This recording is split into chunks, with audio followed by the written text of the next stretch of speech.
Togo est fou. Le Togo à votre portée. Ben, je te dis que tout est compromis au Togo. Tu parles de la santé, rentre aussi sur ton coin. Et non, il faut voir l'état de mort. Les malades sont là-bas sans soins. Mais au Burkina, il y a une priorité. Les soins d'abord, après le paiement. Alors que c'est un pays enclavé. Pourquoi ça? Parce qu'il y a beaucoup d'organismes caritatifs qui œuvrent pour la bienséance de la santé des gens. Il y a le don gratuit des médicaments, tout ça là. Mais ces dons-là, si ça parvient chez nous, qu'est-ce qu'ils font? Est-ce qu'ils distribuent ça adéquatement? Même les petits fonds pour distribuer à la population démunie, comment ils le font? Mais quand tu le dis, on te tache de politicien. Moi, j'accepte qu'on nous tache de politicien. Mais vous savez, Jésus-Christ même a mené une bonne politique. Ils auraient pu nous dire qu'il est le Messie, l'envoyé de Dieu au prime abord. Mais pourtant, son apparition en Israël, c'est au bord d'un puits, il a demandé de l'eau à une femme prostituée à boire. Tu sais pourquoi? C'est pour tromper la vigilance. Nous devons recorriger la conscience politique de ce pays. Nous devons continuer à le dire.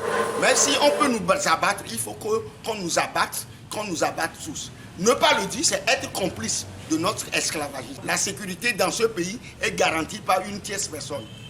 Quand tu parles de la sécurité de Fort Swaziland, mais tu ne peux pas oser même aller là-bas. Et sa sécurité est hautement payée. Et il semblerait, je le dis de façon hypothétique, qu'il est protégé par l'étranger, des soldats vraiment huppés, armement huppés, formés en Israël. C'est tout à fait. Tout le monde a peur d'en perdre sa vie, dans la bouillabaisse, dans les coups d'État, etc. Mais ce qui est mieux de faire, il vaut mieux quitter le pouvoir aussitôt que possible, avant que le pouvoir ne te quitte. Ouais, ce qui est arrivé à Kaboré. Nous, on était au Burkina Faso.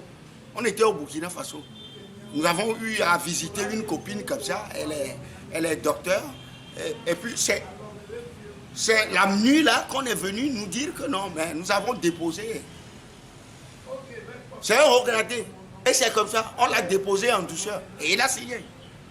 C'est le même cas au Mali, c'est le même cas au Guinée. Mais c'est à nous de revenir. Qu'est-ce que nous cherchons? Et diriger un pays, c'est le bien d'abord, prioritairement, c'est le bien social. Et non le bien individuel. Et non le bien individu. C'est le bien social, le bien de nous tous. Et quand tu le dis, ton nom est glané. Pourquoi? Comme Inukuma, aujourd'hui, ils ont leur nom toujours gravé dans notre tête. Mais Rollis est revenu dans le sang. Mais il a banalisé le pays. Il a drainé le pays vers la démocratie. Il est parti en douceur et il s'en est allé comme ça. Est-ce que vous voyez? Et notre pays, c'est la seule famille jusqu'à présent. Mais il croit que nous endormons sous l'oreiller sur ça. Ça énerve, ça crétinise. Quand tu rentres dans des pays comme je vous ai cité, Niger, etc., mais ils se moquent de nous. Que vous avez une seule famille qui vous régente.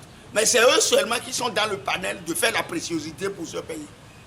Et d'ailleurs, quand tu es président, tu n'as rien comme tâche à faire. Même à poser une signature, mais c'est non avenant.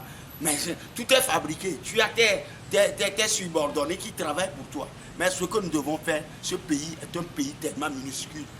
Très, très, très minuscule. Et nous regorgeons beaucoup de ressources. Très mastodontes. Il faut répartir les ressources. Par rapport à notre population, tu vas voir que et même il y aura des Togolais. Et même si tu ne trouves pas à faire et que tu es paresseux, tu ne veux pas travailler, tu vas trouver quand même à joindre les deux bouts durant toute la journée. Je prends le cas de Guinée équatoriale. Ils n'ont qu'une seule ressource, le pétrole. Mais il y a des gens dans Guinée équatoriale, mon oncle est là-bas. Il y a des gens qui ne travaillent pas. Des Guinéens équatoriens, certaines, ils ne travaillent pas. Mais ils ont toujours des subsidiarités. Parce que le bien qui est le pétrole là-bas, parce que c'est une terre gisée de pétrole, et ils partagent ça, ça revient à eux tous. Est-ce que vous voyez? Par exemple, je donne l'exemple de l'ethnie Bain. Si l'ethnie Bain s'est abstenue à ne pas nous léguer leur terrain, et d'ailleurs, dans le temps, c'était moins cher, où est-ce que nous allons rester? Dans le ciel.